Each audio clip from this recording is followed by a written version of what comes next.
Today's video is about the hidden costs of index funds so that you can keep as much of your money as possible.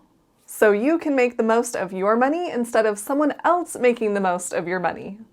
I am Tiffany Thomas with WealthyTiffany.com, and I achieved financial freedom at age 38. So if you are looking to achieve financial freedom at a young age as well, hit that like button and hit the subscribe button, and we're going to dive right in. All right, what is this hidden cost in index funds?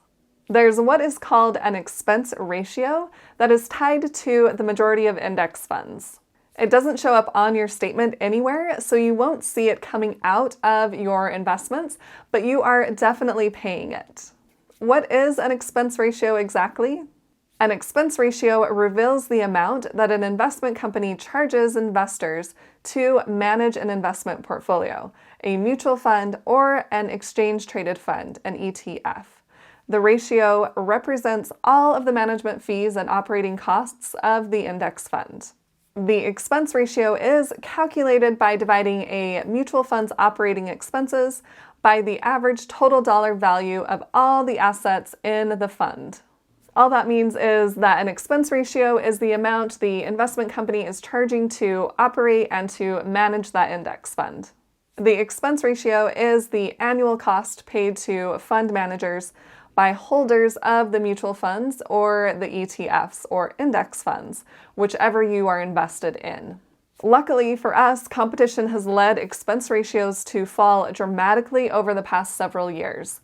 A reasonable expense ratio for an actively managed portfolio, and I would not recommend investing in actively managed funds, but the expense ratio is about 0.5% to 0.75%. While an expense ratio greater than 1.5% is typically considered high these days. For passive or index funds, which is what I recommend, the typical expense ratio is about 0.2%, but can be as low as 0.02% or even less in some cases. And I've actually had multiple people tell me that they are not paying anything to invest in certain funds, especially in their 401k, because they don't see this line item come out on their statement. But in actuality, you are definitely paying some sort of expense ratio to invest in funds within a 401k. And some of those can be pretty high depending on your company. If it's a large company and they have multiple offices everywhere, they might be able to lower their expense ratios for the funds inside of your 401k. But if it's a smaller company, usually you're going to see higher expense ratios within your 401k. For me personally, before I quit my 9-to-5 job, that 9-to-5 job was a smaller company. We only had one main office, and we had higher expense ratios with all of the funds inside of our 401k. What I ended up doing once I quit my 9-to-5 job, I rolled that 401k into an IRA so that I could take advantage of different funds that have lower expense ratios. And if you haven't really paid attention to what you are actually investing in inside of your 401k, I would recommend taking a look at all of those funds, those different options that they give you to invest in within your 401k, and see which ones have low expense ratios, because you are most likely going to want to choose one of those funds so that you can have more of your money working for you instead of paying that money to someone else. And honestly, that's pretty simple to do. You can ask your 401k rep for a list of funds that they have available for you to invest in. And with that list, there will be a line item that says expense ratio, and you can see which one is the lowest, but is still the allocation that you want, if you want to be in stocks or bonds, or even a mix of those. And in just a moment, I'm going to show you why this is so important. I personally like Vanguard's Total Stock Market Index Fund, or ETF. It has a super low expense ratio at 0.04% if you are investing in the index fund, or 0.03% if you are investing in the ETF version. And if you want more details about that fund and why I really like it, I did create a video for you, so I will leave a link above and below in the description, and you can check that out after this video is over. All right, this is the really fun and exciting part of the video. I'm going to show you on my computer screen exactly how important it is to pay attention to these hidden fees, how much of a difference it is really going to make in your investments over time. All right, I went to this website. It's called 401kfee.com, and it will show you how much money you're actually missing out on if you are paying a higher expense ratio. So the example I'm going to use is the Vanguard Total Stock Market Fund. So I just went to Vanguard.com and pulled up the favorite fund of mine, which is VTSAX, the Vanguard Total Stock Market Index Fund. And you can see over the past 10 years, the return has been 13.45%. So that is the return we're going to use for this example. So we're going to come back to our calculator, enter in 13.45%, and the expense ratio is 0.04 for the VTSAX fund. You can see right here, 0.04. So that's what we were going to enter right now. And we're going to say that we have $200,000 already invested in our portfolio, and we're going to contribute $6,000 a year. And we're going to say that we are age 24 and we're going to retire at age 65. So once you hit calculate, it's going to show us that we would have a portfolio worth $42,555,803.43.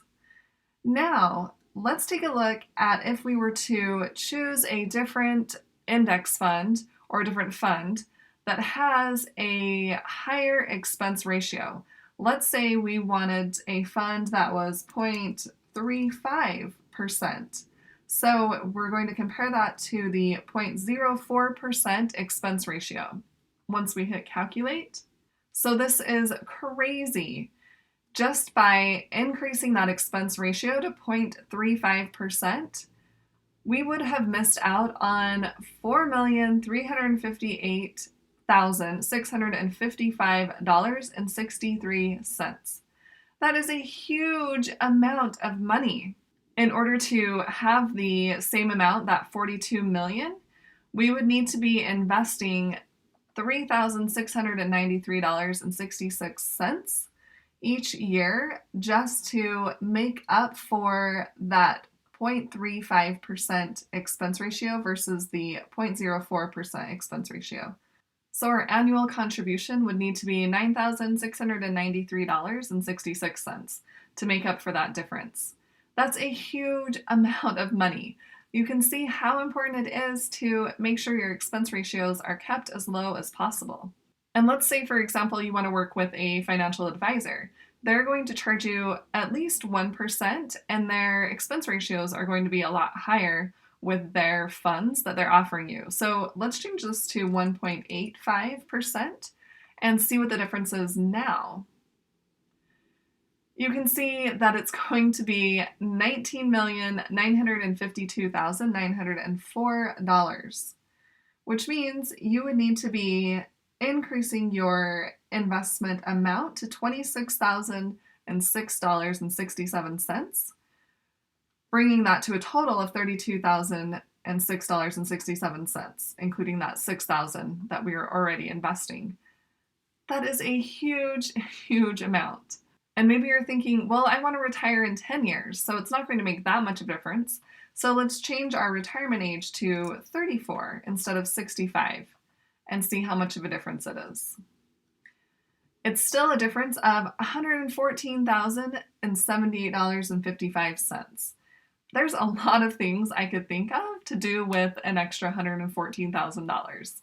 And one other thing that I want to show you, we're going to open this up in a new screen. We're going to take a look and see, maybe you have an index fund that is getting a higher rate of return, but also has a higher expense ratio.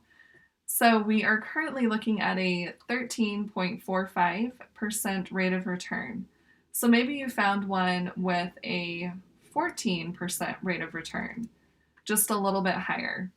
And since we were using 0.04%, we're going to change this to 0.04% just so that we can have the actual number that would be in our portfolio. So we're going to compare our new example with this one at $816,693.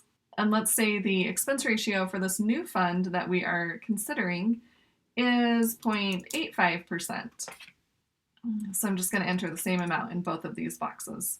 And our current account balance will still use $200,000, and our annual contribution will still be $6,000, and we're going to do it from age 24 to 34.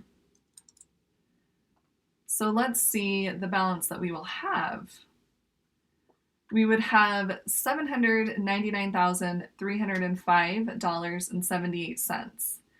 So that's at a 0.85% expense ratio and a 14% rate of return.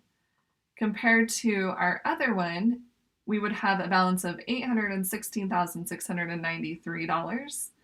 And this is our really low expense ratio at 0.04 and the rate of return at 13.45. So you can see that's a difference from $816,000 to $799,000. So even though this one has a higher rate of return, with that higher expense ratio, it's not really worth it to invest in this fund that's giving you a higher return. And in some cases, it may be worth it to go with a higher expense ratio and have a higher return. But we want to be careful when we do that because we're just comparing it to past performance, which isn't always a guarantee for future performance. And when we are looking at the rates of return, we want to make sure that we are looking at a longer term. So from the Vanguard website, I chose to look at the 10-year rate of return, which would give us 13.45%. And you can see if we were to look at the 5-year rate of return, it would be a lot higher, 17.44%. If you're looking to invest for the long term, then when you're looking at past performance, try to go back as far as you possibly can. If this had gone back 15 or even 20 years, then I would use that rate of return. Because the stock market goes up and down constantly, although it continues to rise over time. And that's just another reason that I like the total stock market index fund, is because you're investing in the total US stock market. So you have enough diversification, and the bad companies will eventually fall off of the total stock market, and the good companies will stay on there, and they'll continue to add good companies to this index fund. So your investing becomes very passive. You can continue to invest in this fund and get a really good rate of return and have that low expense ratio. If you choose a fund with a higher expense ratio, then you are going to always be paying that higher expense ratio, which you may not want to be doing because the past performance is not a guarantee of the future performance. I will leave a link below in the description to this calculator, and you can come in here and play around with it. You can find funds that you want to invest in and enter the expense ratios and the rates of return and see what your balance would be. And then you can have a more informed decision on which fund would be best for you. Hopefully this helps you see how important it is to pay attention to this hidden fee, this expense ratio, on index funds and ETFs. Now you've been able to see how important it is to pay attention to these hidden fees because of how much they really affect your investments, especially over the long term. Always make sure to pay attention to that expense ratio when you are investing in index funds or ETFs, or if you are choosing to invest in an actively managed mutual fund, which I do not recommend because those funds are not actually getting you higher returns. And even if they were, then that expense ratio that is definitely higher than an index fund, you're going to have to make up for that amount as well. So I would say just stick with index funds or ETFs. And this includes any type of investment account that you have, whether it's inside of a 401k or a Roth IRA or a traditional IRA or even an HSA, a health savings account. And if you didn't know that you can invest your money inside of an HSA, then check out the video. I'll leave a link above and below that I created for you.